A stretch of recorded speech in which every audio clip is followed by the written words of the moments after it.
రవి కొంచెం ఇంక కష్టం ఉన్నారు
మొన్నటి వరకు మనందరికీ తెలుసు ప్రజల మీద ఏ రకమైనటువంటి అంత భారం పడిందో నిత్యావసర వస్తువులకి సంబంధించి.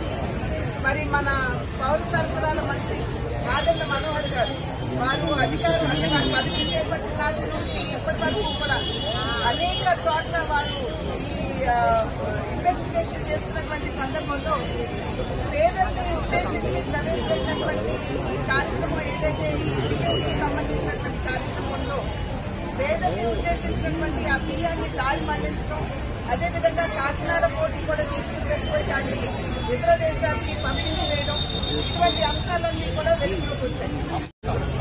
వారు మాదిరిగా మా దగ్గర నాయకులు ఎవరు కూడా దొంగలు లేరు. వారందరూ కూడా ప్రజల కోసం ఆలోచించేవారే. నిత్యం పర్యవేక్షిస్తాం. పెన్షన్లు ఎలాగైతే పర్యవేక్షించామో గతంలో చెప్పారు, వాలంటీర్ లేకపోతే పెన్షన్లే ఇవ్వలేమన్నారు. సెక్రటేరియట్ వ్యవస్థ ద్వారా ఒక రోజులోనే 100% పూర్తి చేయగలిగాం. అలాంటిది ఈ కార్యక్రమం కూడా అలాగే ఎన్డీఏ కూటమి, బీజేపీ, జనసేన, టీడీపీ నాయకులు, కార్యకర్తలు అందరూ పర్యవేక్షిస్తాం.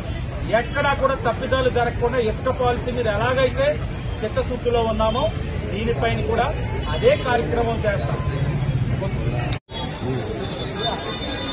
మంచి నిర్ణయం తీసుకున్నాము. ముందుగా బలహీన వర్గాల తరఫున ముఖ్యమంత్రి చంద్రబాబు నాయుడు గారికి, ఉప ముఖ్యమంత్రి పవన్ కళ్యాణ్ గారికి, సివిల్ సప్లైస్ మంత్రి అయిన మనోహర్ గారికి ధన్యవాదాలు తెలియజేయాల్సిన అవసరం ఉంది. గత 5 సంవత్సరాలు మీరు చూశారు, మధ్యతరగతి వారు జీవించలేని పరిస్థితి. నిత్యావసర ధరలు విపరీతంగా పెరిగిపోయాయి. అదే పని మీద ప్రజలు చెప్పినా పట్టించుకునే నాదుడే లేదు. మేము ఎన్నికలప్పుడు స్పష్టమైన హామీ ఇచ్చున్నాం. ఎన్డీఏ కూటమిగా గెలిచిన వెంటనే సంక్షేమంతో పాటు మధ్యతరగతి వారందరూ కూడా ఆనందంగా జీవించేందుకు నిర్ణయాలు తీసుకుంటామని చెప్పాం.